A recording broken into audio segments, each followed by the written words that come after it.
भाई एक आदमी को आप समझाइए तो वो का एक हद है कि नहीं। जैसे हम समझाइए एक आदमी कहे अब देखिए अब बाएं हाथ से नहीं खाना चाहिए, नहीं देखिए सुन्नत के खिलाफ है, धुल लीजिए उसको और ये दाहिना हाथ से खा रखा, बस ठीक है इतना ना। लेकिन हम दूसरे मेरों का समझाई, देखिए भाई आप बहुत अवघड़ मालूम होते हैं, बदतमीज कहीं के। बाएं हाथ जानवरों का तरीका है, बिल्कुल तुम कहे पैदा हुए कैसे माँ बाप तुम्हारे बिल्कुल एकदम से बिल्कुल आनहर रखे, 20-22 साल के हो गए अभी तक तुमका दहना बाया नहीं मालूम है? एक छोटा बच्चा जानता है दहना बाया क्या होता है। ये कोई तरीका देखिए, कब सुधरोगे? दुनिया ऐसे चलती रहेगी। तो वो काव कही हाथ जोड़ ली, हे भैया हम में ना समझाओ यार। तो बहुत ज्यादा नसीहतों काम नहीं करते, जैसे कहते हैं ओवर ईटिंग, तो ओवर चीज भाई जबरदस्त। भाई सही तरीका यही था कि देखो भाई दाहिने हाथ से खाना चाहिए, ये तरीका है, बाएं हाथ से ना खाया करो, सुन्नत के खिलाफ, बस ठीक है। अब दोबारा अगर वो हरकत करे तो फिर बता दो कि भाई देखो समझाया था और समझ लो और देखो ठीक है मान जाओ, बस ठीक है, तबलीग का तरीका सही है। अब आप बिल्कुल हुक्का पानी लेके सवार हो जाओगे तो बजाय दहिना और बावा के कहो पैर से रोटी उठावे लागे, कह लियो अब समझाओ। हाँ जबरदस्त भाई, जबरदस्ती जब आप इस्लाह करोगे तो फिर यही हरकत होगी, जो नहीं करने वाला था वो भी करने लगेगा। मुजरिम को ना शर्माओ, अहबाब का फन ढक दो, मुंह देख के क्या होगा, पर्दे में भलाई है। तायरे लाहोती उस रिस्क से मौत अच्छी, जिस रिस्क से आती हो परवास में कोताही। रिज़्क़े खुदा खाया किया, फरमाने हक ताला किया, शुक्र करम तर से सजा ये भी नहीं वो भी नहीं। हम और आपकी खुशनसीबी है कि आज इसाले सवाब की इस मुक़द्दस महफिल में शरीक सआदत है। मरहूम नसरुल्लाह साहब, नसरुद्दीन साहब के इसाले सवाब की खातिर इस मुबारक महफिल का एहतमाम किया गया। अल्लाह ताला मरहूम की कब्र की मंजिलों को आसान फरमाए, तमाम सगायर व कबायर को माफ़ फरमाए, अपनी जवारे रहमत में जगह अता फरमाए, अपने महबूब की मुक़द्दस शफ़ाअत नसीब फरमाए। अल्लाह तबारक व तआला ने हम और आपको मुक़द्दर से मज़हब इस्लाम अता फरमाया और मज़हब इस्लाम में हमने आँखें खोली, दौलत ईमान अता किया और सबसे बड़ा करम यह कि उसने अपने महबूब का उम्मती बनाया। इस दुनिया में आने के बाद बंदा अगर सारी चीजें हासिल कर ले, सिर्फ ईमान ना पाए, तो उससे बड़ा बदनसीब इस दुनिया का कोई नहीं। लेकिन इस दुनिया से एक तिनका भी कोई ना पाए, लेकिन दौलत ईमान हासिल हो जाए तो उससे बड़ा बादशाह कोई नहीं। और ये चीजें अचानक नहीं होती हैं, ये चीजें सब सिलेक्टेड हैं। आलमे अरवाह ही से इसका इंतखाब हुआ है। जिन जिन को दुनिया में रुश्द व हिदायत की रोशनी मिलनी थी, अल्लाह ताला ने आलमे अरवाह ही में उन खुशनसीबों का इंतखाब फरमाया। अब इस दुनिया में आने के बाद ये तो चंद रोजा के मुसाफिर, फिर इसके बाद पलट कर वहीं जाना है जहां से आए हैं। लेकिन आने और जाने के इस आंख में चोली के इस दौर में हम और आपके लिए कम से कम इतनी मोहलत दी जाती है कि कुछ अमल करके आ जाओ। और इसका मुकम्मल खुलासा यही है, चंद लफ्जों में हजरत इसका खुलासा यह है। वह इमरान साहब चलेंगे और इधर हजरत मौलाना इमरान साहब अल्हम्दुलिल्लाह एक अच्छे आलिम दीन भी हैं, हाफिज कुरान भी हैं, कारी कुरान भी हैं और हमारे भतीजे भी हैं। हजरत से तो बड़े देरीना रवाबित हैं, अल्लाह ताला सलामत रखे। आपके यहाँ हमारे ख्याल पहली बार हाजिरी हो रही ना, तो पहली बार हाजिरी हो, लेकिन महफिल में आपने इतनी कसरत के साथ शिरकत की है, ये बहुत बड़ी जुरात है इस दौर में, क्योंकि आहिस्ता आहिस्ता लोग इन चीजों से दूर होते जा रहे हैं, क्योंकि दुनिया के ख्वाब जितने लंबे होते जाते हैं बंदा आखिरत से उसी कदर दूर होता जाता है। इसीलिए सरकार ने इरशाद फरमाया, कसरत से अपनी मौत को याद किया करो, कसरत से अपनी मौत को याद किया करो। ये दुनिया में ख्वाहिशात की लंबी दीवारों को तोड़ने के लिए काफी है, ये उम्मीदों के उन शीश महल को ढाने के लिए काफी है जो बंदा रातों दिन ख्वाब में बनाता रहता है। अपनी मौत को याद रखोगे तो तुम्हें कदम रखते हुए भी सोचना पड़ेगा कि कहीं ये नाजायज तो नहीं है, कहीं ये हराम तो नहीं है। बोलते हुए भी तुम्हें 100 बार सोचना पड़ेगा यहाँ बोलना दुरुस्त है कि नहीं। देखते हुए भी 100 बार सोचना पड़ेगा इसे देखने से कहीं दीन ने मना तो नहीं किया। तो सरकार ने इरशाद फरमाया, कसरत से अपनी मौत को याद करो। इब्तिदाई दौर में सरकार ने सहाबा को कब्रों पर जाने से मना फरमाया, लेकिन कुछ अरसा गुजरने के बाद सरकार ने फिर इरशाद फरमाया, सहाबा मैंने तुम्हें कब्रों पर जाने से मना किया था, लेकिन अब मैं ही तुम्हें फिर से इजाजत दे रहा हूं कब्रों की जियारत। सहाबा ने वजह पूछी, सरकार आप ही ने मना किया, आप ही फिर इजाजत दे रहे हैं। अब उसकी बहुत सारी हिकमतें बयान की जाती हैं कि पहले मुशरिकीन की कब्रें थी, बाद में मोमिनीन की कब्रें हुई, तो सरकार ने इजाजत दी।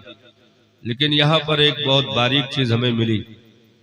सरकार ने इरशाद फरमाया, सहाबा हाँ मैंने ही मना किया था, फिर मैं ही इजाजत दे रहा हूं। सरकार वजह क्या है?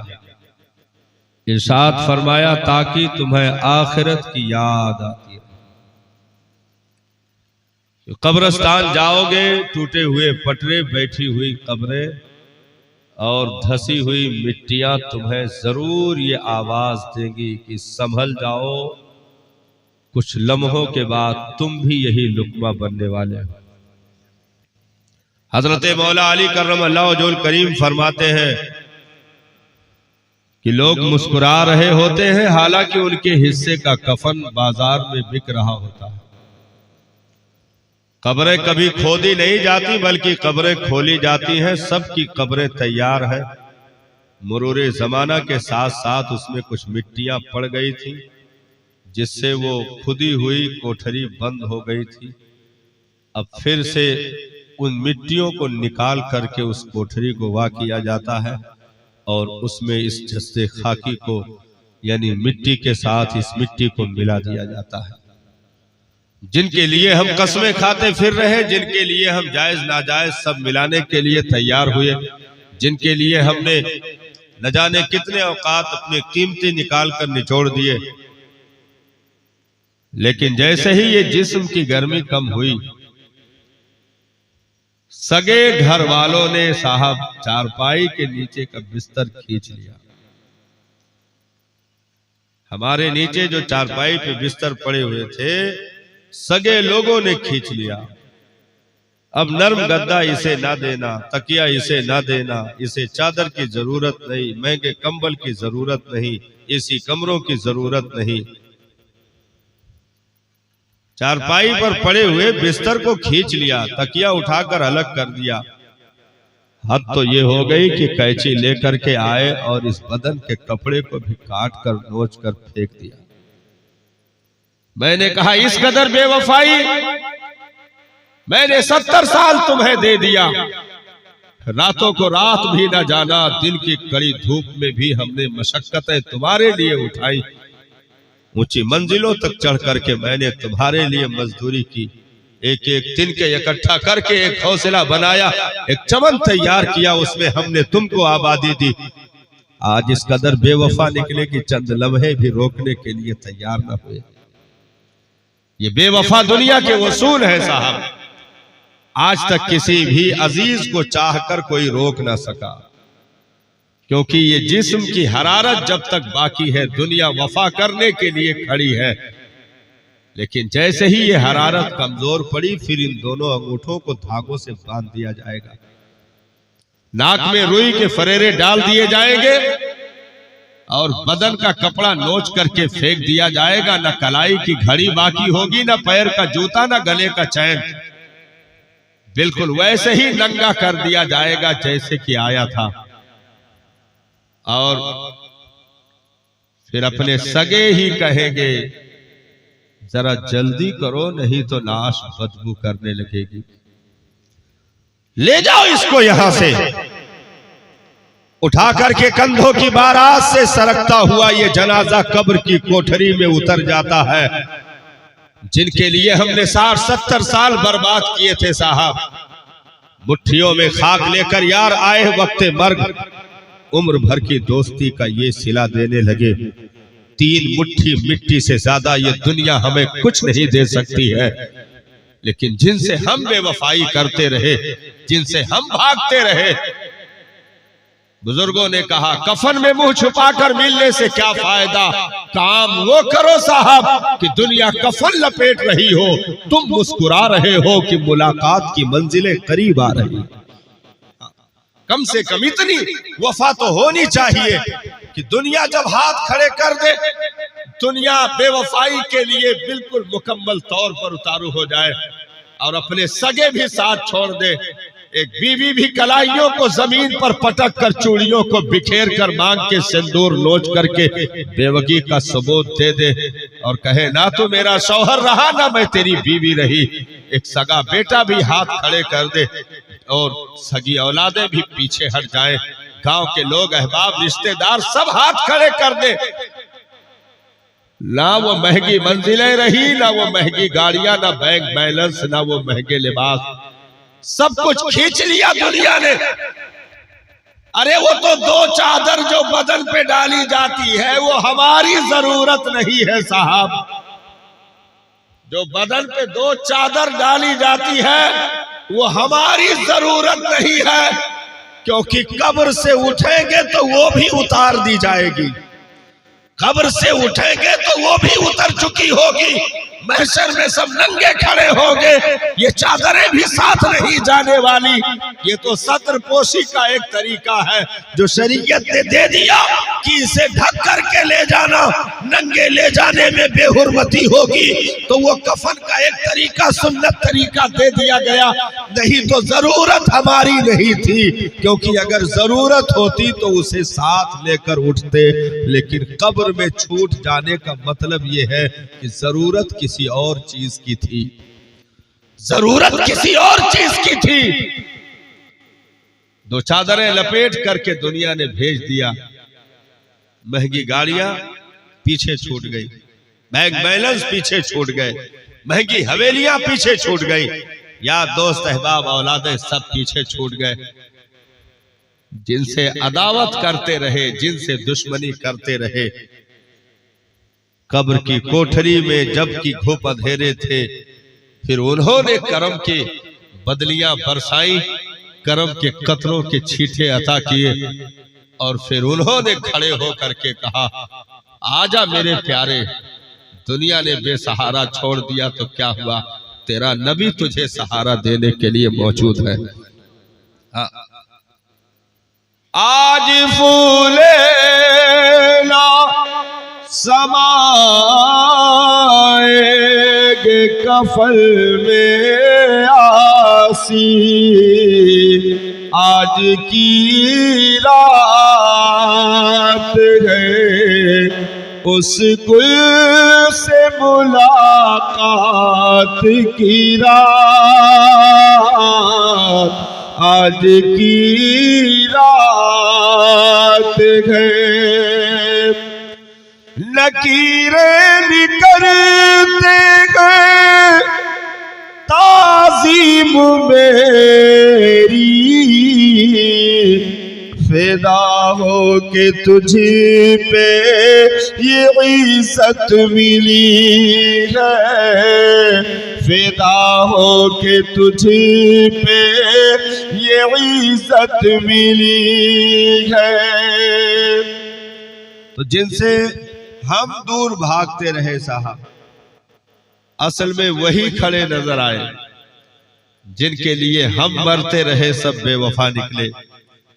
इसलिए दीन का अपना एक मिजाज है, दीन का अपना एक उसूल है, क्योंकि इस दुनिया के लिए दीन ने जितना खुलासा किया आज तक कोई कर ही नहीं सका। इस दुनिया के ताल्लुक से इस्लाम के सिवा आज तक कोई खुलासा नहीं कर पाया, क्योंकि इस दुनिया को सब लोग हमेशगी की निगाह से देखते रहे, और आज भी इस्लाम के अलावा सारे लोग इसको हमेशगी की निगाह से देखते हैं। हाँ, हर एक यही सोचता है कि सब मर जाएंगे, हम ही को मौत नहीं आएगी। हाँ, हर आदमी के गुमान में यही चीजें बसी है। जनाजा उठाने वालों के लिए ये इबरत ना बन सके कि आज जिनको हम कंधे पर लिए जा रहे हैं, कल को हम भी किसी के कंधे पर उठकर आएंगे। ये सिर्फ मिजाज दीन इस्लाम ने दिया, नहीं तो दुनिया तो इसे इस तरीके पर देखती रही कि कोई फिरौन बन गया इसी दुनिया के लिए, कोई कारून बन गया इसी दुनिया के लिए, कोई हमानो शद्दाद बन गया इसी दुनिया के लिए। ये तो शुक्र मनाओ मुस्तफा जाने रहमत का, जिन्होंने आकर के ऐलान किया जिसके लिए तुम मर रहे हो, इसके एक ढीले भी तुम्हारे नामे आमाल में दर्ज नहीं हो पाएंगे, इसका एक तिनका भी तुम्हारे साथ जाने वाला नहीं है, क्योंकि जो कुछ भी है वो सब यही रह जाएगा और इसे लपेट कर खत्म कर दिया जाएगा। अगर आगे कोई चीज पहुंचने वाली है तो वो तुम्हारे अपने नेक आमाल है। हाँ, ये मिजाज दीन इस्लाम ने दिया है, ये मिजाज दीन इस्लाम ने दिया। नहीं तो इस्लाम से पहले भी इस दुनिया में न जाने कितने सलातीन जमाना ने हमेशगी के ख्वाब देखे, और उसके बाद भी आज भी लोग मिजाज वही बनाए बैठे हैं कि बस हम रहेंगे, बाकी और कोई नहीं, और हम हमेशा चलते रहेंगे, कोई हमारे बराबर भी नहीं आने वाला है। ना साहब, उठते जनाजों ने और घरों की उठती हुई चीखों पुकार ने बार बार पुकार करके हमें सदाएं दी है कि आज इसके घर पे चीखो पुकार है, कल यही भीड़ यही मंजर तेरे चौखट पर लगने वाला है। आज इसके चौखट पे चीखो पुकार है, गिरीबा चाक हो रहे हैं, आज यहाँ पर सिंदूर नोचे जा रहे हैं, कल यही भीड़ यही मंजर तेरी चौखट पर आने वाला है। इसलिए खैर मना, जनाजों को देख करके अपने आप को संवार ले, इन कफन के टुकड़ों को देख करके अपने आप को संवार ले, इन जाते हुए हमेशगी के मुसाफिरों को देख करके अपने आप को संवार ले, अपने कंधों पर तैरने वाले जनाजों को देख करके अपने आप को संवार ले, तुरबत में उतरती हुई नाशों को देख करके अपने आप को संवार ले, बैठी हुई कब्रें, सड़े हुए पटरे और धसी हुई मिट्टियों को देख करके अपने आप को संवार ले। नबी ने इरशाद फरमाया, मैं तुम्हें फिर उन कब्रिस्तान में भेजना चाहता हूँ जहाँ की तुरबतें आज भी चीख कर आवाज दे रही है, मीठे नामियों के निशान कैसे कैसे, ज़मीन खा गई आसमां कैसे कैसे। क्या भरोसा है जिंदगानी का, आदमी बुलबुला है पानी का। हाँ, शाहो गदा सब एक ही सफ में लेट गए साहब। हाँ, जहां एक रिक्शे वाले की कब्र बनी थी, बगल में एक विधायक की भी कब्र बन गई। जहां एक झोपड़पट्टी में चिथड़े पहन करके जिंदगी जीने वाले फकीर की तुरबत बनी, वहीं पर गांव के रईस अमीर कबीर की भी कब्र बन गई। यानी एक ही कतार में लिटा कर बता दिया, न कोई अमीर है न कोई कबीर, न कोई सगीर है न कोई गरीब, बल्कि इन्ना अकरमकुम इंदल्लाहि अतकाकुम, रब के नजदीक सबसे ज्यादा इज्जत वाला वही है जो तुम में सबसे बेहतर अमल वाला है, सबसे अच्छे अमल वाला है। जिसने अच्छा अमल किया वो शाहों का जो है शहंशाहों से भी आगे होगा। जिसने नेक अमाल किए वो दुनिया के अमीर कबीर से भी आगे होगा। रब की निगाह में महबूब वही है, मकबूल वही है, इज्जत वाला वही है, शराफत वाला वही है जिसने दुनिया की जिंदगी में रहकर आखिरत की तैयारी करने में कामयाबी हासिल की। तो ये मौतें हमें सबक देती है। भाई रूह निकालने वाला फरिश्ता हमारी चौखट पे खड़ा होता है। जब वो रूह कब्ज कर चुका होता है तो देखता है भाई कोई बेहोश हो रहा है, कोई गिरीबा चाक कर रहा है, कोई दीवार से सर लड़ा रहा है, कोई जमीन पर गिरा लौट रहा है। तो मौत का फरिश्ता उस घर के चौखट पर खड़े होकर कहता है, रोने वालों इसमें मेरा कोई कसूर नहीं है, मैंने तो अपने रब का हुक्म पूरा किया है। रोने वालों मैंने इसमें अपनी तरफ से अपनी तबीयत से कोई अमल नहीं किया है, बल्कि ये मेरे रब का हुक्म है, वो कानून है जिस पर हमने अमल किया है, जिसका मुझे हुक्म दिया गया है। तो ये चीखें दुनिया में उठती रहेंगी, जनाजे उठते रहेंगे, लेकिन कामयाब वही है जिसने इस दुनिया की सांसों को पाते हुए, कीमती समझते हुए अपनी पेशानियों को लज्जते सजदा से आशना कर लिया। तो रब का करम है, उसका लाख लाख एहसान कि उसने हमें मजहब इस्लाम अता फरमाया, जो हर एक लीख लाख की परख बताता है, जो हर एक जर्रे के लिए कानून रखता है, जो हर एक छोटे बड़े अमीर कबीर गरीब हर एक के लिए कानून रखता है। तो रब ने मुकद्दर से वो मजहब हम गुनहगारों को अता फरमाया है कि अल्हम्दुलिल्लाह कल भी ये इनकलाबी आलमगीर मजहब था, आज भी है और सुबह कयामत तक रहेगा। क्यों? क्योंकि इसे एक वक्त या चंद सालों के लिए नहीं रखा गया है, बल्कि इस मजहब को परवरदिगार आलम ने सुबह कयामत तक के लिए रखा। अच्छा, एक उसूल दिया भाई, दीन ने जीने का एक उसूल दिया। भाई इंसान इस्लाम से पहले भी दुनिया में पैदा हुए, पैदा हो रहे थे कि नहीं? पैदा हुए, बहुत सारे पैदा हुए। इस्लाम से पहले भी लोग खाना पानी खा रहे थे, पी रहे थे। इस्लाम से पहले भी लोग लिबास पहन रहे थे। इस्लाम से पहले भी लोग बच्चे पैदा कर रहे थे। इस्लाम से पहले भी लोग घर बार बना रहे थे। इस्लाम से पहले भी लोग तिजारत कर रहे थे। इस्लाम से पहले भी लोग एक दूसरे की मदद करते थे। इस्लाम से पहले भी लोग एक दूसरे के लिए कम से कम उठकर खड़े होते थे। तो इसमें इस्लाम ने कौन सा कमाल कर दिया? भाई सारी चीजें तो इस्लाम से पहले मौजूद है। तो इस्लाम का अपना कौन सा हुनर है जिसकी बुनियाद पर आज तक इसके नारे लग रहे हैं और कयामत तक लगते रहेंगे? भाई इस्लाम ने कौन सा ऐसा नया काम किया? क्या इंसानी आबादी में कोई तब्दीली कर दी, या इंसानों को कोई नई जहत अता कर दी, या इंसानों की उम्रों में कुछ इजाफा कर दिया? नहीं, जो तकसीम वहां की है वही चल रही है। 60 है तो 60 रहेगी। इस्लाम ने 61-62 नहीं किया, न 70-80 किया, और न घटा करके उसे 30-40 किया। तो सब तो सेम चल रहा है। अच्छा, इस्लाम से पहले सूरज निकलता था कि नहीं निकलता? आज भी हमारे ख्याल से निकल रहा है। हमको तो याद नहीं, लेकिन आप लोग देखे होंगे निकल रहा है कि नहीं निकल रहा है। ऐसे सब बैठे हो जैसे बहुत दनिस्ता हो कि नहीं? भाई इतना दनिस्ता ना बनो कि सुभान अल्लाह ना कह पाओ। सुस्ती तो नहीं आ रही है?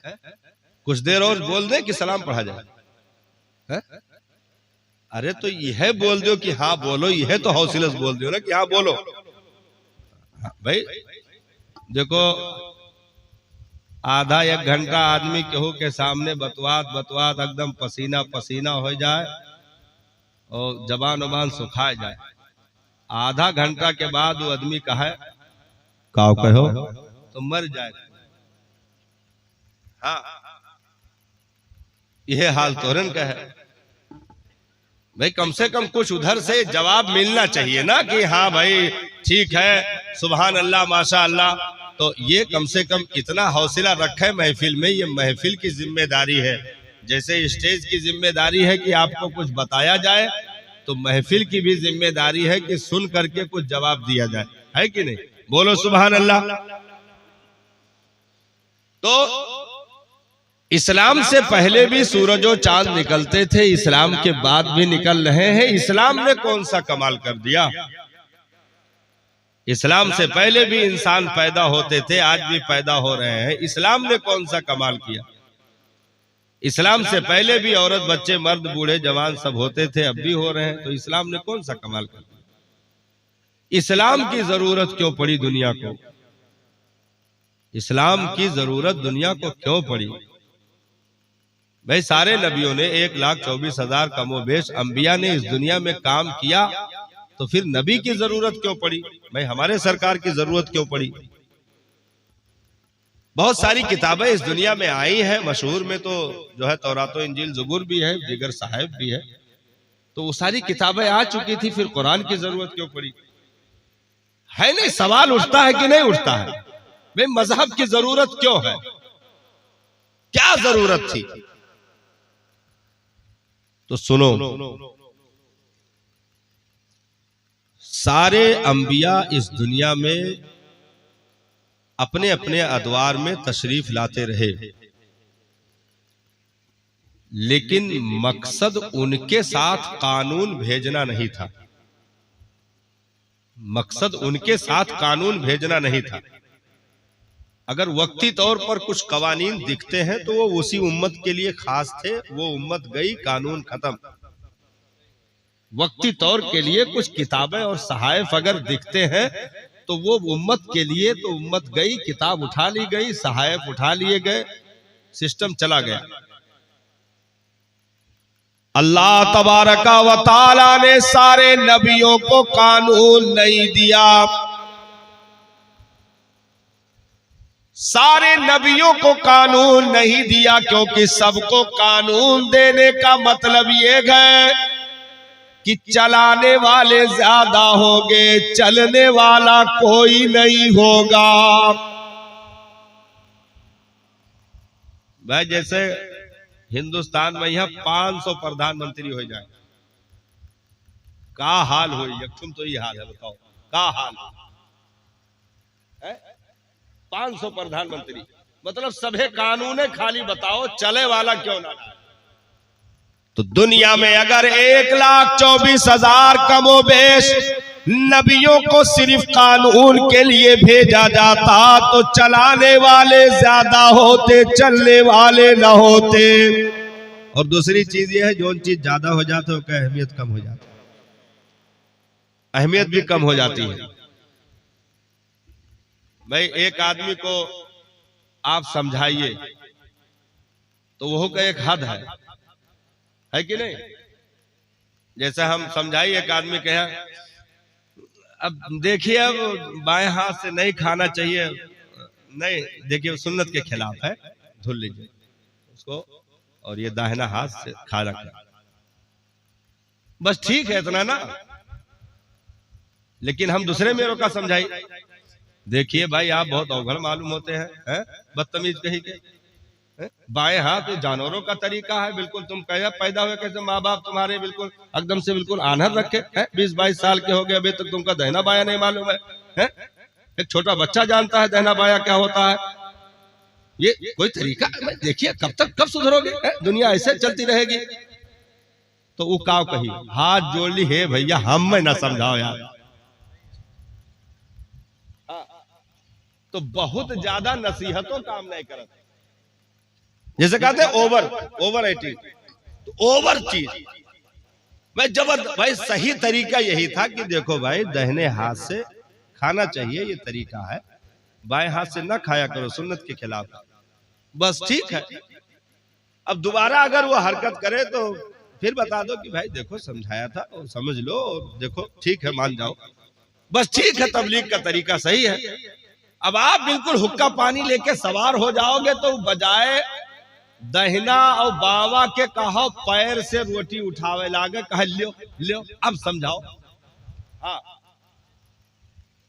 जबरदस्त भाई, जबरदस्ती जब आप इस्लाह करोगे तो फिर यही हरकत होगी, जो नहीं करने वाला था वो भी करने लगेगा।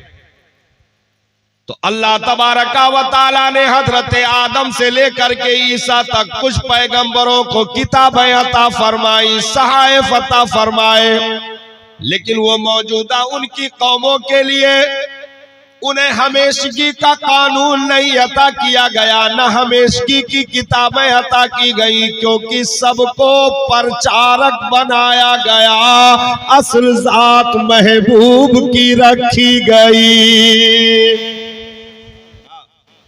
क्योंकि उनके जिम्मा दीन की तबलीग 1% थी, 99% मुस्तफा जाने रहमत के आमद का प्रचार था, आमद की बशारतें थी, तबलीग 1%। इसीलिए जिनकी तबलीगें भी आई हैं 950 साल की तबलीगों का रिजल्ट जब हम देखते हैं तो बहुत ज्यादा अगर खंगालो तो 200 से 250 लोग मिलते हैं 950 की तबलीग में। भाई नबी होकर के इतनी कमजोर तबलीग कैसे हो गई? 250 लोग 950 साल में 250। अच्छा 950 साल हम पढ़े तो हैरान हुए कि उसमें रातों दिन शामिल है। हाँ तो 950 का डबल कह लो, रातों दिन शामिल है, तब 250 बन रहे हैं। किसी ने 35 से 36 लोगों को ईमान दिया, किसी ने 200-250 लोगों को हिदायत दी, किसी ने 150 लोगों को हिदायत दी, जबकि उम्र 1000 साल की, 950 साल की, 850 साल की लंबी उम्र नबियों को दी गई। लेकिन उसके बाद भी उम्मतियों की तादाद 0 पर दिखाई पड़ी, हिदायत पाने वालों की तादाद 0 पर दिखाई पड़ी। वजह क्या थी? वजह सिर्फ यही है साहब कि इनके जिम्मा वो तबलीग नहीं है, क्योंकि यहाँ अगर लाखों बनेंगे तो फिर महबूब की फजीलत का क्या होगा, इसलिए यहाँ 35-40 बनेंगे। लेकिन जब दौर मेरे महबूब का आएगा तो 23 साल की मुख्तसर सी मुद्दत में 1,40,000 दीवाने हज के मौके पर निगाहों के सामने होंगे। भाई हर नबी के दौर में अगर लाखों उम्मती बनते रहे तो फिर यहाँ की फजीलत कहाँ जाएगी?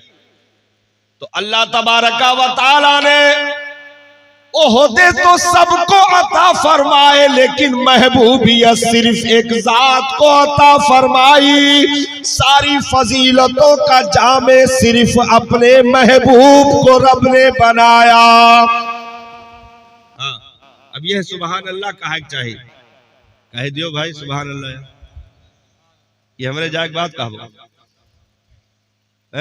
जो वक्त पर काफी है कतरा आबे को संगाम का, बेवक्त भरभरान तो फिर पानी किस काम का है कि नहीं? बेवक्त अगर कोनो काम हो तो फिर कौन काम का है? भाई हमरे यह चोट लाग है तो अफसोस यह करे चाहिए, अरे मौलाना साहब कहा बताए लाग गवा, अच्छा चलो ठीक है दवाई कर लो, लेकिन जब हम दवाई ले ली, पट्टी बनवाई ली, ठिकाए जाए, 1.5 साल के बाद तू हमें मिलो तो कहा अरे मौलाना साहब 1.5 साल पहले यही लाग रहा ना, अरे अफसोस कितना बड़ा लाग गया रहा।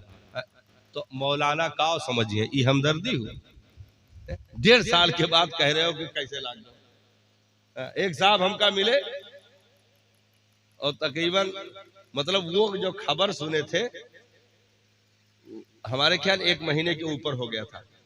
1 महीने के बाद हमारी मुलाकात हुई, तब वो हमसे पूछने लगे कि हम किसी से सुने थे कि आपको जहर दे दिया गया है। तो हम कहे कब सुने रहे? तो कहीं 1 महीना पहले। हम कहें शाबाश तुम्हारी हमदर्दी के। हाँ, मतलब 1 महीने में तो मौलाना के अब तक 30-40वां सब हो चुका होता, तू आज हमदर्दी जनाब आया है। तो बेवक्त काम अगर करोगे तो मोहब्बत भी होगी, तब भी वो अदावत ही समझी जाएगी। हाँ, तोहरन के लिए कही थे तो सुभान अल्लाह कहो ना, बेटाइम काहे काबो भाई। सलातो सलाम के बाद थोड़ो कहा जी कहो सुभान अल्लाह, बोलो सुभान अल्लाह। तो रब तबारका व तआला ने हर नबी को मबूस फरमाया, कुछ अंबिया को किताबें भी दी, जिम्मेदारियां भी अता की गई, लेकिन मकसूद कानून का चलाना नहीं था, मकसूद उनके अदियान को जो है उनकी शरीयतों को चलाना नहीं था, मकसूद उनकी किताबों को चलाना नहीं था। मकसूद सिर्फ ये था कि 1 लाख कमोबेश 2,24,000 इस दुनिया में मेरे महबूब की नातें पढ़े और उनके आमद की बशारतें सुनाते रहे। तो अब कानून, पीछे कानून के नाम पर चीजें जीरो दिखेंगी, क्योंकि वो सब हमेशगी से खाली हैं, किताबें हमेशगी से खाली हैं। लेकिन जब दौर महबूब का आया, भाई दुनिया में एक आदमी के तबलीग ज्यादा दिखाए चाहिए कि 1,24,000 के ज्यादा दिखाए चाहिए, कमोबेश ज्यादा दिखनी चाहिए ना। लेकिन हालत क्या हुई? हालत ये हुई कि 1,24,000 गुजर भी गए, लेकिन उसके बाद भी जब मंजर दिखता है तारीख के पन्नों पर, तो काबा 360 से खाली नहीं है। अदवार भी गुजर गए, लेकिन कुफ्र की दुनिया वैसे ही आबाद। अदवार गुजर भी गए, बदमाशियां वैसे ही आबाद। अदवार गुजर भी गए, इंसानी आबादियों में अखलाकी गिरावटें उसी कदर बाकी। अदवार गुजर भी गए, इंसान तो थे लेकिन इंसानियत नहीं थे, आदमी तो थे आदमियत नहीं थी। यानी जमीन पर चलने वाले लोग थे, लेकिन इनमें और कीड़े मकोड़ों में, जानवरों में कोई तमीज नहीं थी। जानवर भी खाना पीना, खाता पखाना करता मर जाता है, इंसान भी खाता पीता पखाना करता मर जाता है। इनमें उनमें कोई फर्क नहीं दिखाई पड़ रहा था, क्योंकि उधर अगर कानून का मकसूद होता तो सब सुधारे जा चुके होते। लेकिन मकसूद वहां कानून का नहीं, मकसूद अव्वल प्रचार है, प्रचार। तो प्रचार अपने अपने दौर में होते रहे। तौरात में भी अगर नुज़ूल तौरात का है, तिलावत तौरात की है, तो कानून सिर्फ देना चाहिए, लेकिन तिलावत तौरात की, नात मेरे मुस्तफा जाने रहमत का चल रहा है, तिलावत इंजील की, नात सरकार की चल रही है, तिलावत सुबूर की, नात सरकारे दो आलम की चल रही है। और यहाँ तक हजरत ईसा अलैहिस्सलातु व तस्लीम ने अपने हवारियों से इरशाद फरमाया,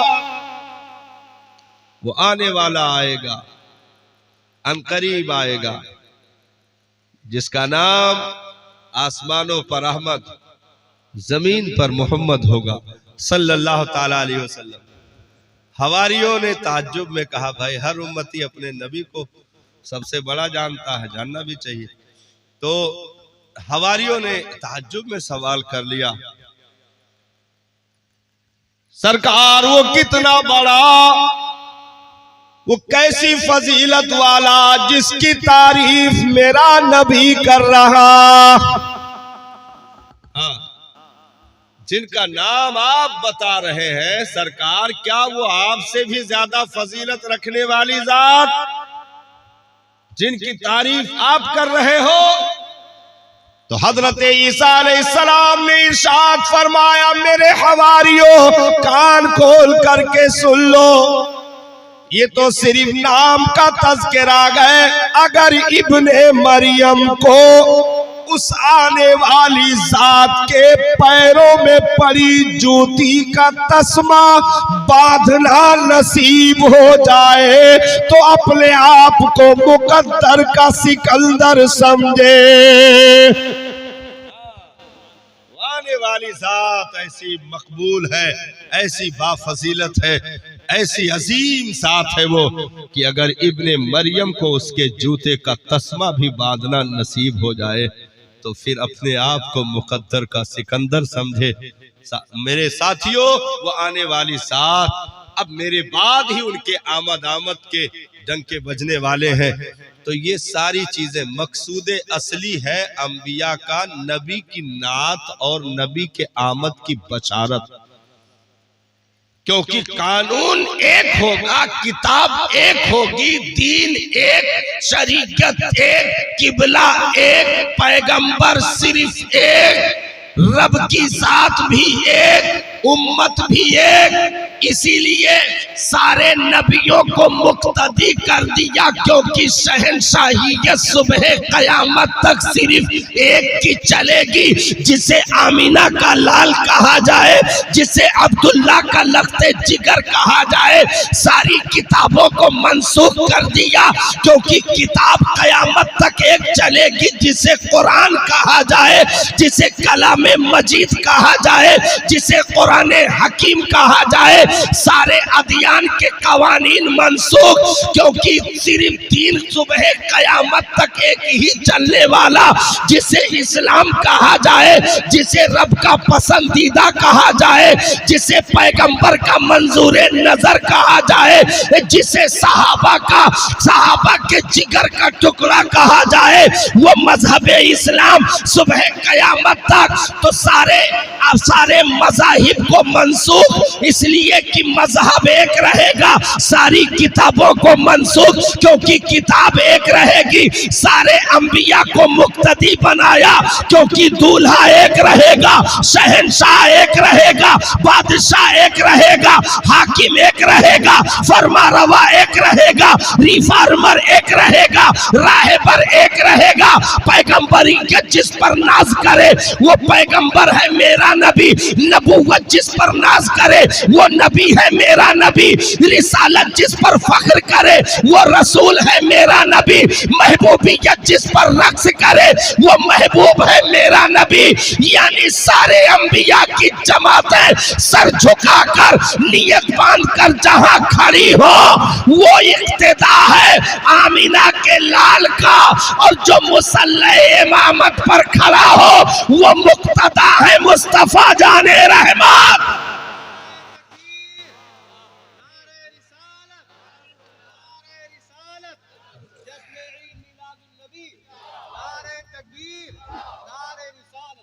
भाई आपने सुन रखा कि इससे पहले काबा से पहले किबला बैतुल मक़दिस था कि नहीं था?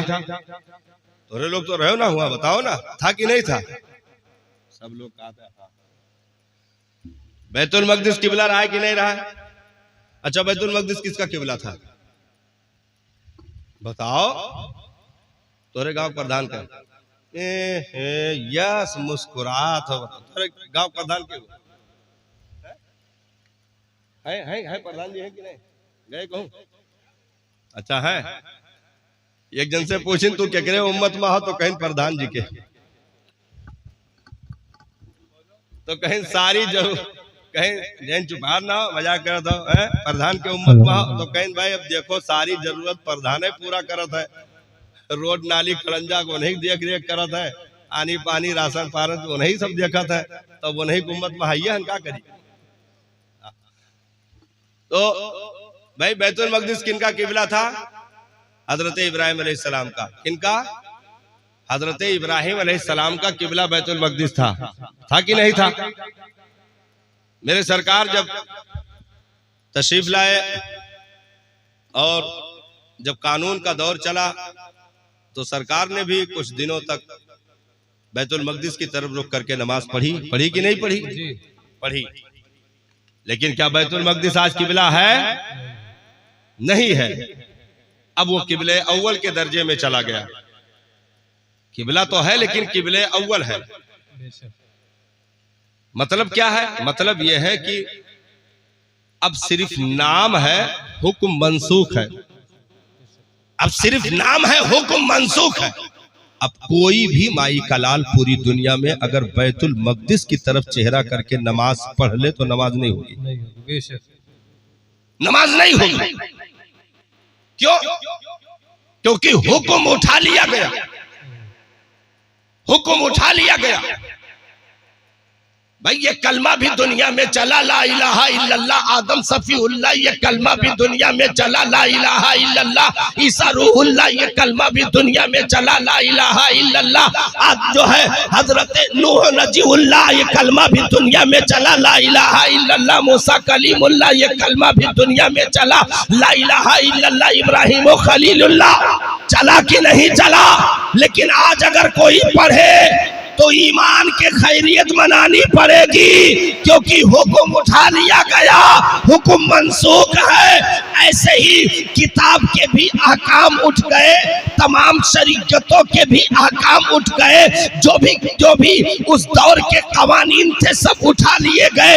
किबले का भी कानून मंसूख कर दिया गया, क्योंकि किताब एक होगी, मजहब एक, नबी एक, किबला एक, जिसे काबा कहा जाए, रब की जात भी एक और तुम उम्मत भी एक हो। क्योंकि पठान शेख सिद्दीकी बहना जुलाहाबाद में तुम पहले मुसलमान हो, मुसलमान, तुम मोहम्मदी कछार के वो शेरे नर हो जिसे मुस्लिम उम्मते मुस्लिमा कहा जाए। तो बेरादरियों में तकसीम बाद में करना, पहले तुम एक इस्लाम के परचम के नीचे खड़े हो, क्योंकि तुम्हारा किबला भी एक, नबी भी एक, खुदा भी एक। तो कंधे से कंधा मिला करके एक दूसरे से दिलों का कनेक्शन जोड़ लेना। बिरादरियों में अदावतें दराज करने की कोशिश न करना, क्योंकि रब ने तुम्हें तफरीक के लिए नहीं भेजा बल्कि तबलीग के लिए भेजा है। नारे तकबीर, नारे रिसालत, नारे रिसालत, जश्न ईद मिलादुन नबी, नारे तकबीर, नारे रिसालत। तो सारी चीजें मंसूख हो गई। अब जाहिर सी बात है कि दीन सुबह कयामत तक दीन इस्लाम, और रब ने कुरान में इरशाद फरमाया इन्ना दीना इंदल्लाहिल इस्लाम, मेरे नजदीक कोई पसंदीदा दीन है तो उसे दीन इस्लाम कहते हैं। तो जाहिर सी बात है कानून इसी दीन का चलेगा, कानून इसी शरीयत के चलेंगे, हुक्म इसी दीन का चलेगा। अब चलेगा का मतलब यह है कि चलेगा, चलेगा का मतलब यह है कि चलेगा, रुकेगा नहीं, रुकेगा नहीं। क्यों? क्योंकि जब फाइनल चीज रख दी जाती है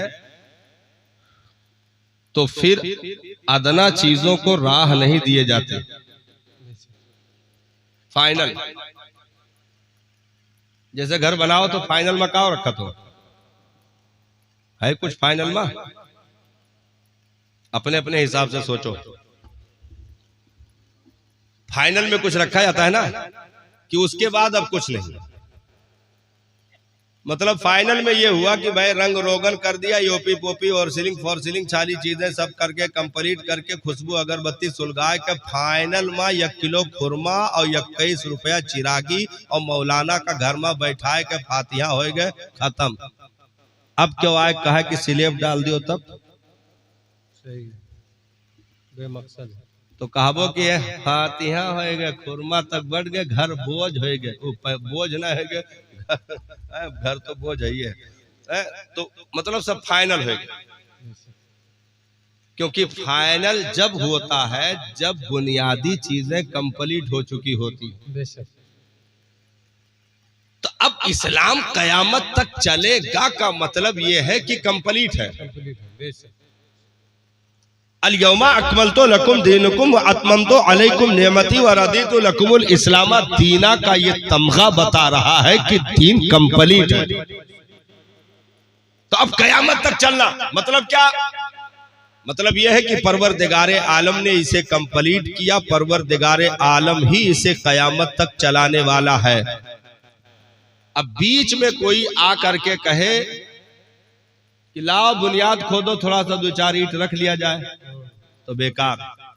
जैसे अभी इससे पहले हमने एक मिसाल दी थी, हमने कहा भाई मशवरे के कुछ टाइम होते हैं, टाइम खत्म मशवरा खत्म।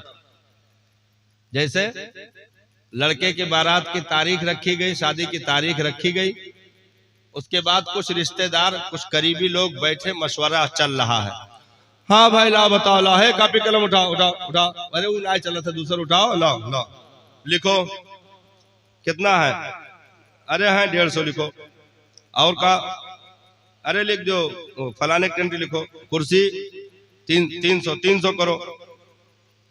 चल रहा है मशवरा। किसी ने कहा कि ना है वो 300 ना है, हमारे ख्याल से वो 200 आदमी आ जाए तो 250 करो, कहा ज्यादा बड़ा। अरे चलो भाई चलो 300 काटो 250 लिखो। होता है कि नहीं होता है? क्या रखोगे, खाने का मेनू क्या होगा? अब सोचते हैं कि जो है फिश फ्राई कर दे, चिकन फ्राई कर दे, और बाकी जो है बकरे का सालन हो जाए, सादा चावल हो जाए और सादी दाल हो जाए, फिर जो तंदूरी रोटी तो चली जाएगी अपना है। तो कहेंगे नहीं यार हम कह रहे समझ में आओ थे भाई, फ्राई एक तो भले कैंसिल कर दियो, लेकिन ऐसा करो कि चावल में यहाँ कम से कम बकरा का गोश्त चालो यार है। तो कहा हाँ भाई ओका कैंसिल करो, का लिख दो, क्योंकि अभी मशवरा चल रहा। सब कंप्लीट हो गया, बारात आ गई दरवाजे पर, कुल कूदत फानत है, नालिम गिरगिर परत है, एक तरफ से छटकत कूदत है, और वहां सब टेंट घंट सब लग चुका है, कंप्लीट।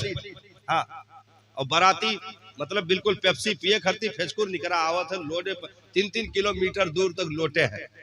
हाँ, कुछ तो नाली से बरामद किया गया, जब लोटस पानी मार के पहचाना गया तो कहते हम दूसरे बारात के हैं, तोहरे बारात पर है, पहले गिरे हैं। तो हो गए सब पूरा एहरा सेहरा सब कंप्लीट है, स्टेज कंप्लीट है, सब आकर के बैठ गए, एफसी पेप्सी सब चल रही है।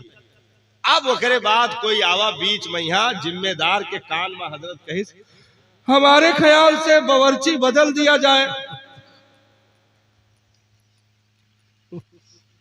तो का हसर हुई वो कह लोग तत्काल में जनाजे के नियत करी है। हाँ, मने ये इस टाइम बावर्ची भगाने का टाइम है, बदलने का टाइम है। मौत सरपा खड़ी ही कुल 3 किलोमीटर कूद के आए हैं। अब भाई लील ने है पूरे टेबल पर, यहाँ खाली लेग पीस के नाम पर यहाँ मुर्गन के हड्डी दिखाई पड़ी। हाँ, यह टाइम बावर्ची हटाए वाला टाइम है। कहाँ मरे रहो 3 महीना पहले जब मशवरा हो रहा था। सही, मशवरे टाइम।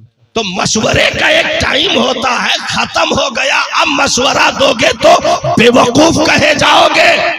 तो मशवरा 1400 साल पहले इस दीन में लिया जा चुका है। सिद्दीक़ अकबर का भी मशवरा दीन में है, फारूक आजम का भी मशवरा दीन में है। जो चीजें आई थी नासिक मनसूख के अहकाम भी इस दीन में है।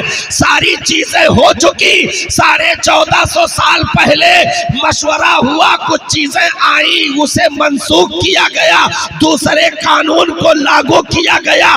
लेकिन जब मैदान अरफात में दीन के कंप्लीट होने की आयत उतरी और मोहर लगा दिया गया कि ये कंप्लीट है, का मतलब कि अब कयामत तक ना कोई चीज जबरन डाली जाएगी, न कयामत तक कोई चीज तबीयतन निकाली जाएगी, क्योंकि दीन कंप्लीट है। अब 5 वक्त की नमाज है तो कयामत तक 5 रहेगी, न 3 होगी न 6। अब जो रमजान का रोजा महीने का है, महीने का ही रहेगा, न 15 का होगा न 1.5 महीने का। ईद उल फितर, ईद उल अजहा की नमाज जो उन तारीखों में अदा की जाती है उन्हीं तारीखों में रहेगी।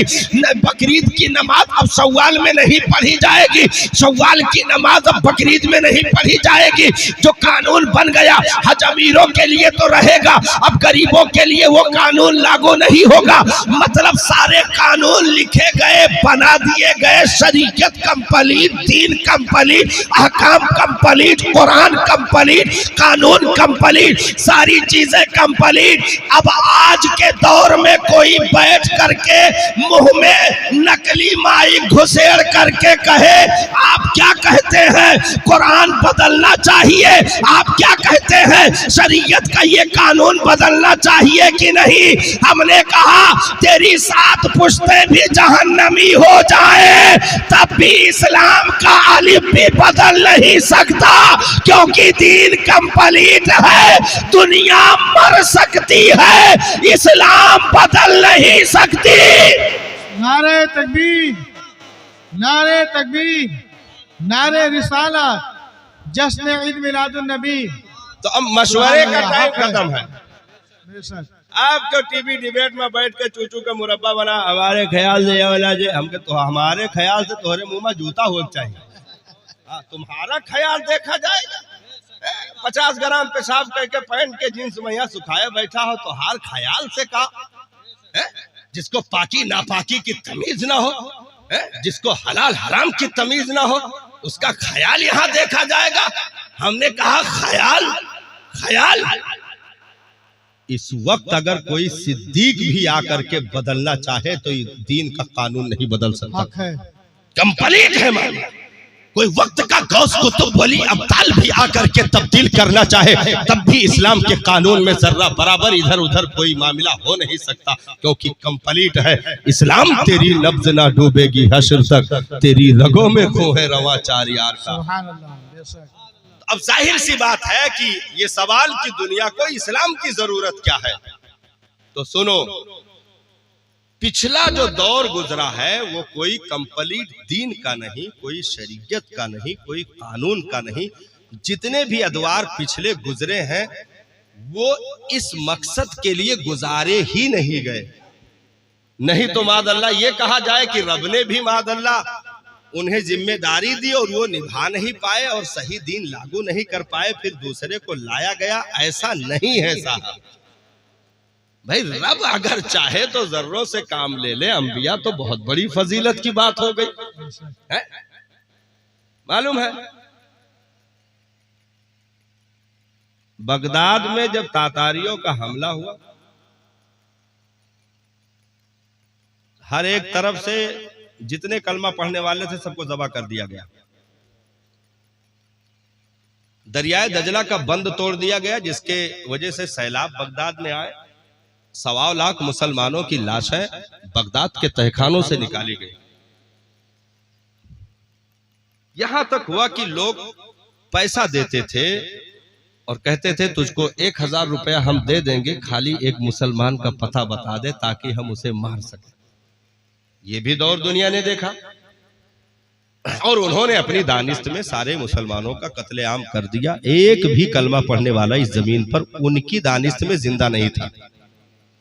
तो उन्होंने क्या किया? अपने पादरी को खड़ा किया और कहा कि अब कोई भी कलमा पढ़ने वाला नहीं जो तुझे रोके टोके। अब तू पैगंबर के खिलाफ बकवास कर, तू दीन के खिलाफ बकवास कर, जितना गाली देना चाहे नबी को गाली दे दे, मादअल्लाह दीन को गाली दे दे। अब कोई रोकने वाला नहीं। अपने फौजियों के सामने तू अपनी भड़ास निकाल ले। पादरी खड़ा हुआ, जैसे उसने नबी की शान में जबान दराजी की, खेमे की चोप से, सोने की जंजीर से वजीर का कुत्ता बंधा हुआ था, भौंकने लगा।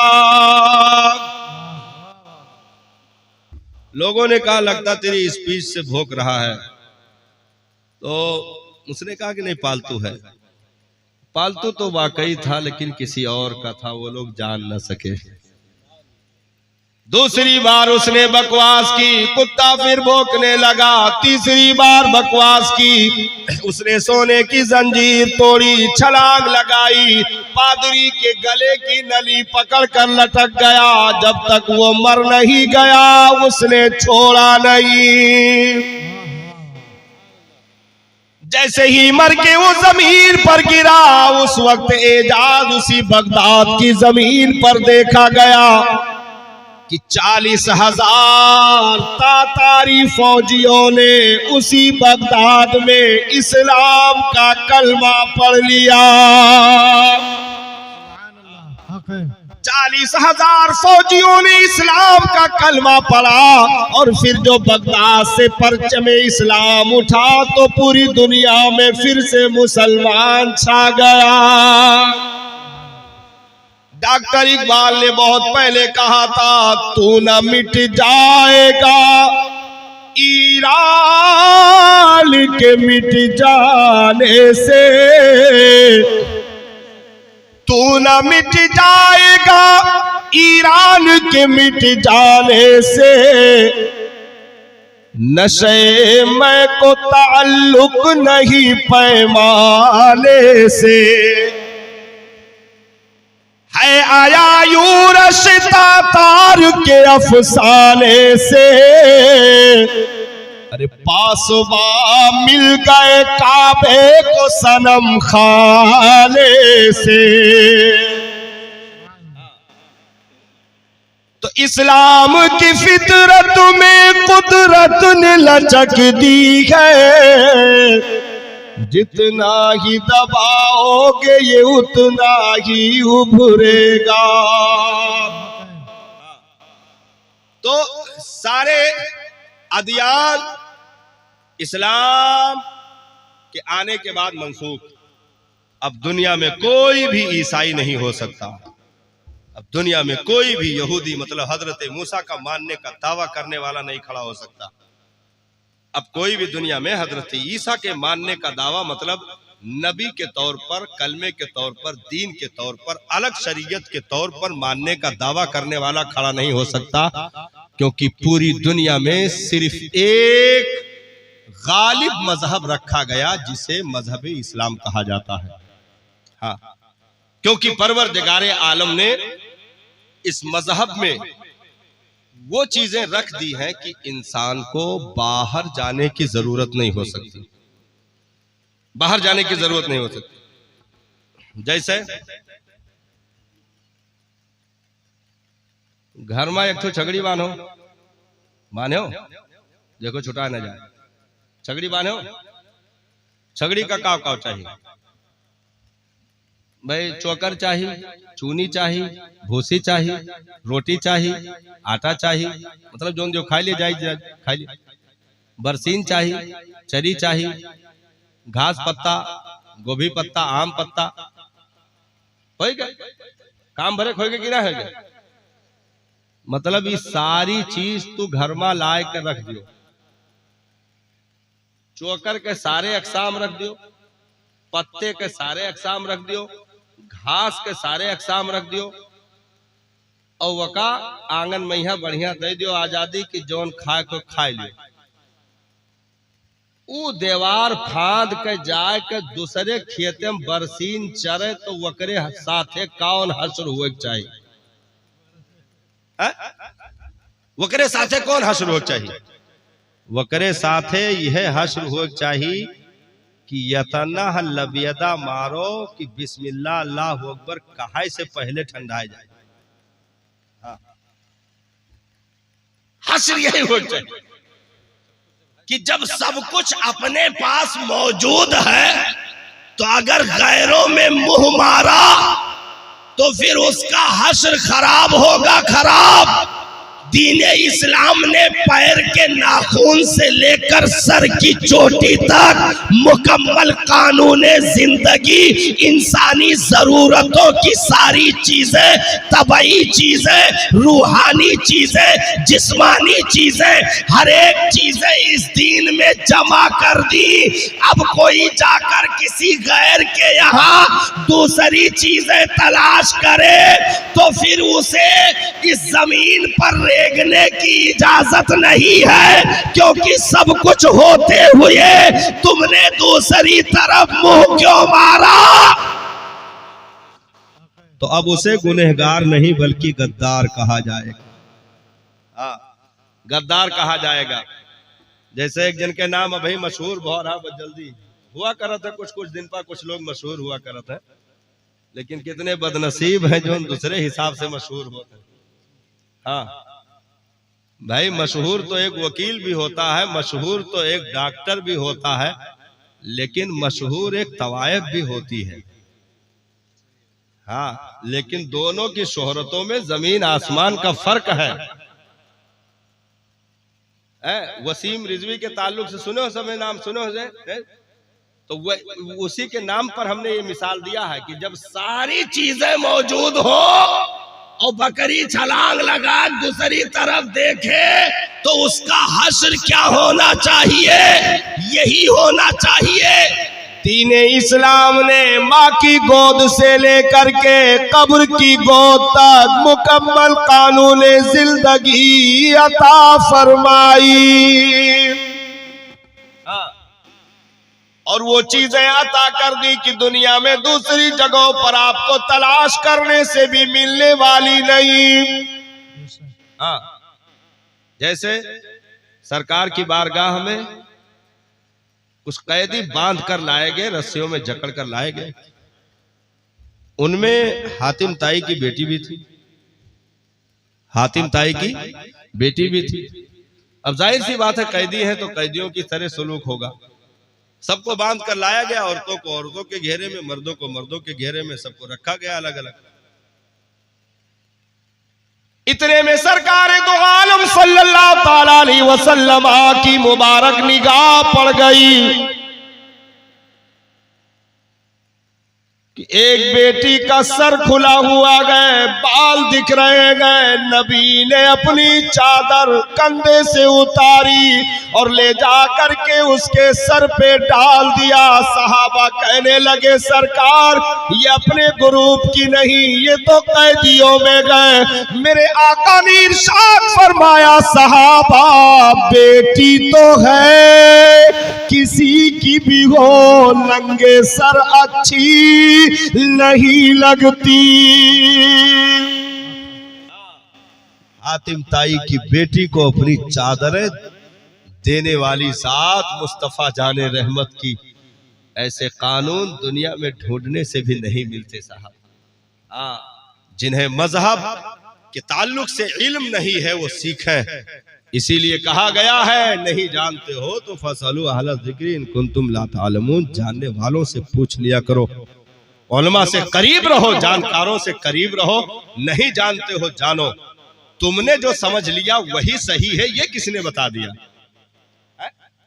भाई तुमने जो समझ लिया, जैसे वो बकवास कर रहा था, हम बहुत पढ़े हैं, कुरान बहुत पढ़े हैं, यहाँ देखें आगे देखें पीछे देखें, हमें ये चीज नहीं मिला और हम इसकी वजह से फैसला किए कि ये अल्लाह का कलाम नहीं है। हम कहन कुकुर हो, तू ही सब जो जाने वो है सही है, ये के बतावा। भाई तुम समझ रहे हो कि ये है तो वही रहे, ये किसने बताया है?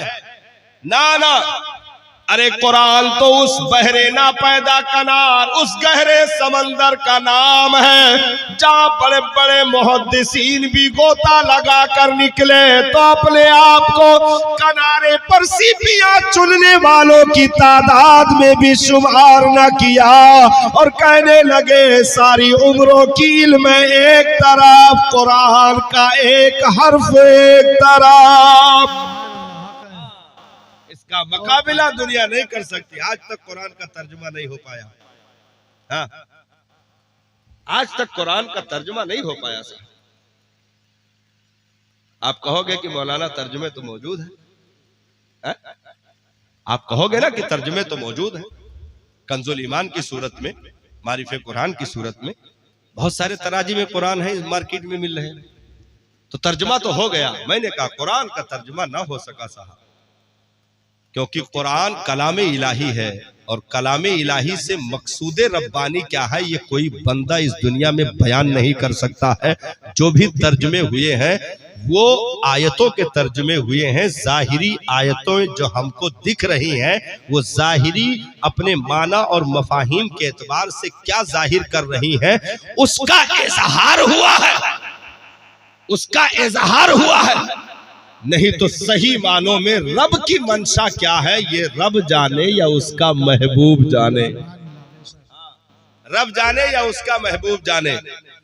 तो अब सवाल ये बाकी है कि इस दुनिया में दीन की जरूरत क्यों है, भाई इस्लाम की जरूरत क्यों है, ये सवाल बाकी है। और इंशाअल्लाह किसी नशिस्त में इसका जवाब दिया जाए। जवाब बहुत लंबा है इसका। जवाब तो हम दे, लेकिन कम से कम अभी आपको 1 घंटा और देना पड़ेगा। हाँ, वक्त ज्यादा हो गया है कि? तो 1 घंटे से ऊपर बयान हो चला है। मिलाद की महफिल में इतना हजम कर ले जाओ बहुत है कि नहीं?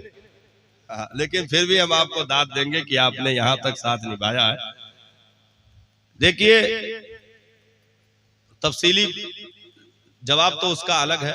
सरसरी तौर पर हम आपको थोड़ा सा बता दें कि मजहब की जरूरत इस दुनिया को क्यों पड़ी। वजह यह है क्योंकि इस दुनिया में इंसान पैदा हो और इंसान अपनी ही खोपड़ी से सही सलामत रहकर चला जाए, ये इस दुनिया में नामुमकिन है। उसे रहबरी और रहनुमाई की जरूरत पड़ेगी। जैसे एक बच्चा पैदा हुआ, आप उसको बंद कमरे में रखिए, सिर्फ ग़िज़ा पहुंचाते रहिए, लेकिन उसके सामने कोई बात ना हो, ना उस तक कोई आवाज पहुंचने पाए। बच्चा पैदा हुआ, सही सलामत है, वजन भी ठीक है, हैंडसम है, बढ़िया डील डोल का है, ठीक ठाक कद काठी है। मतलब जितने पैदा होने वाले बच्चों की के कद होते हैं उसी एतबार से है। ना गूठा है, ना बौना है, ना भीगा है, आंखें भी ठीक है, कान नाक जबान सब सही है, सारी चीजें सही है, सब कुछ कंप्लीट लेकर आया है। लेकिन आप उसको बंद कमरों में 7-8 साल तक रखिए, उसके सामने कोई बात ना होने पाए, सिर्फ जीने की ग़िज़ा पहुंचाते रहिए कि जिंदा रहे। 7-8 साल के बाद आप निकालोगे तो वो गूंगा भी होगा, बहरा भी होगा, अंधा भी होगा। साइंस बताती है वो कुछ बोल नहीं सकता। क्यों? क्योंकि बच्चा तो कंप्लीट पैदा हुआ, लेकिन उसे जिस रहबरी की जरूरत थी, रहनुमाई की जरूरत थी, वो उसे नहीं दिया गया, तो बच्चा गूंगा हो गया।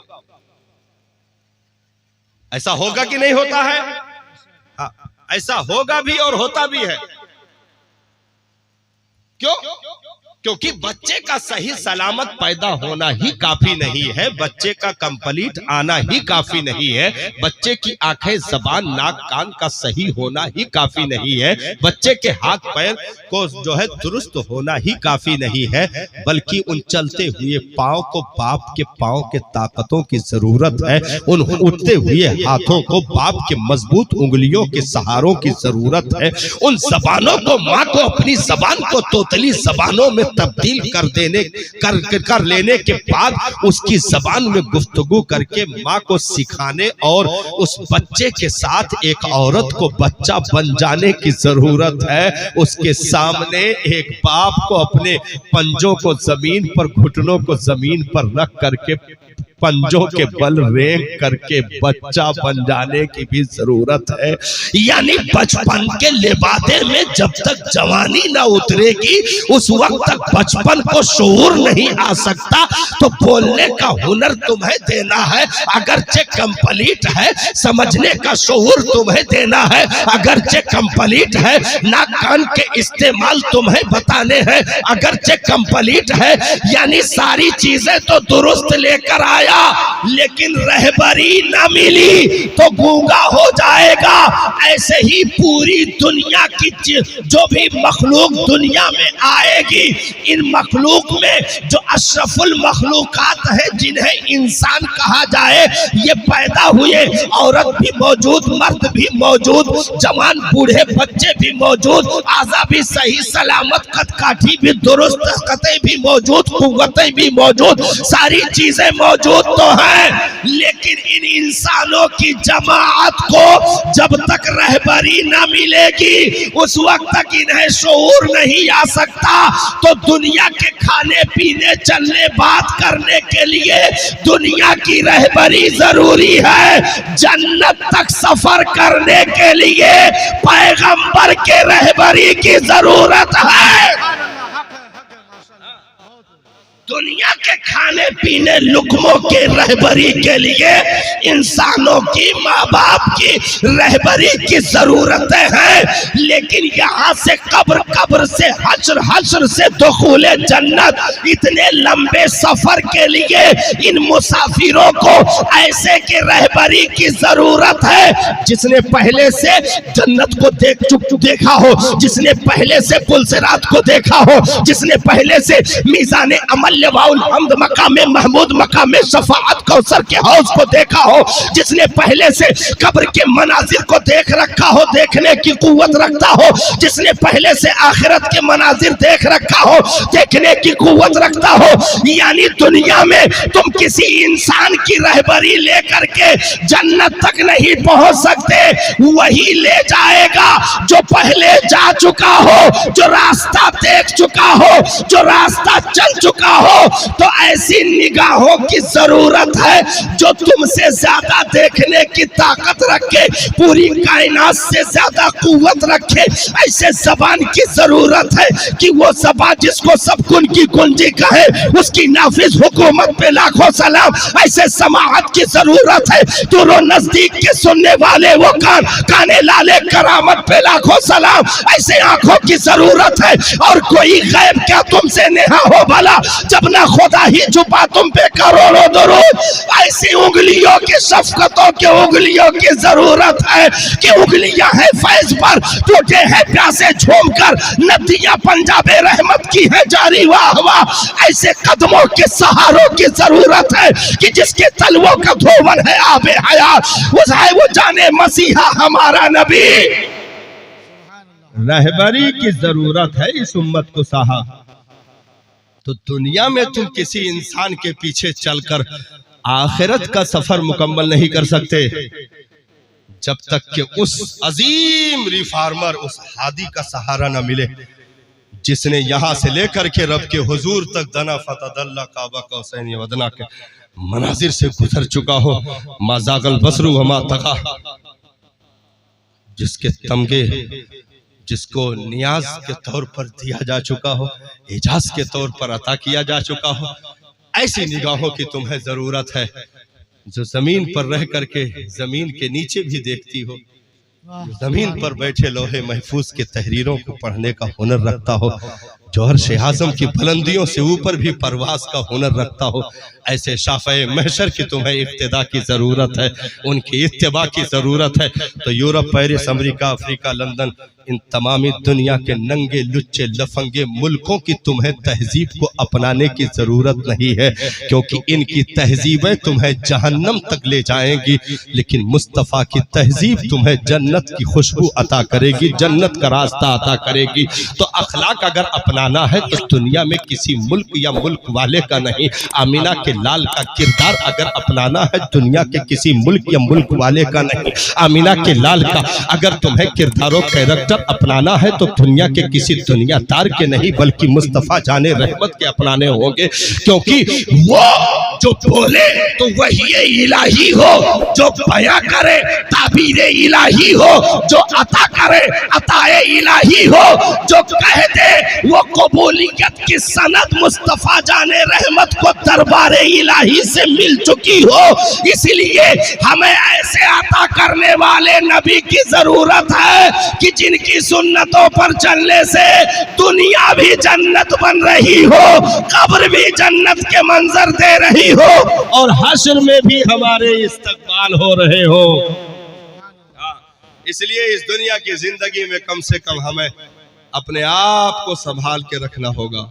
उठते जनाजों को देख करके हमें इबरत पकड़नी होगी, हमें इस दुनिया की जिंदगी को संवारना होगा साहब।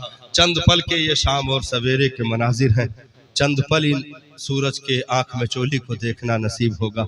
उसके बाद तारों की झिलमिलाहट तो रहेगी, हम ना रहेंगे। सूरज और चांद के सफर जारी रहेंगे, हम ना रहेंगे। ये जमीन की फर्श तो हमारे बाद भी रहेगी, हम ना रहेंगे। ये आसमान की चादरें हमारे बाद भी तनी रहेंगी, लेकिन हम ना रहेंगे।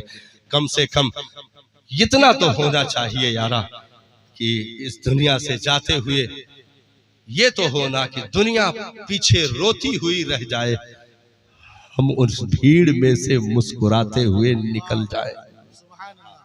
इस दुनिया की भीड़ से मुस्कुराते हुए निकल जाएं। ये ना हो कि नबी ने फरमाया, उस मंजर को भी जाहिर किया सरकार ने कि जब दुनियादार की नाश उठाई जाती है, वो चीख रहा होता है, हाय मुझे कहाँ लिए जा रहे हो, हाय मेरी दौलत छूट गई, हाय मेरी बिल्डिंग छूट गई, हाय मेरी औलादें, हाय मेरी प्रॉपर्टी, हाय मेरे बैंक बैलेंस, हाय हाय हाय करता रहता है और उसे खींचा जाता है। वो जाना नहीं चाहता, लेकिन जब मोमिन का जनाजा उठाया जाता है तो वो दुनिया को निगाहें दिखाता है, आंखें चिढ़ाता है, ओ बेवफा तू पीछे हट जा, मैं उनसे मिलने जा रहा हूँ जिनसे हमेशा वफा की ही उम्मीदें रहती हैं, कभी बेवफाई नहीं हो सकती। मैं उनकी जियारत करने जा रहा हूँ जिनकी दुनिया में तमन्ना करता रहा, लेकिन इन दुनियावी बिस्तर पर इन मुदी हुई आंखों और ढकी हुई पलकों के बीच वो तनवीर न आ सकी, लेकिन कम से कम आज तो ये मौत की दीवार हट गई है। अब कौन रोक सकता है? अब तो फिर मुस्तफा जाने रहमत की जियारत ही नसीब होने वाली है। मेरे कब्र की रात क्या रात होगी, अरे वही उनसे पहली मुलाकात होगी, मुलाकात होगी। अरे नकीरैन आती गई आने दो उन्हीं को, वही आका होंगे वही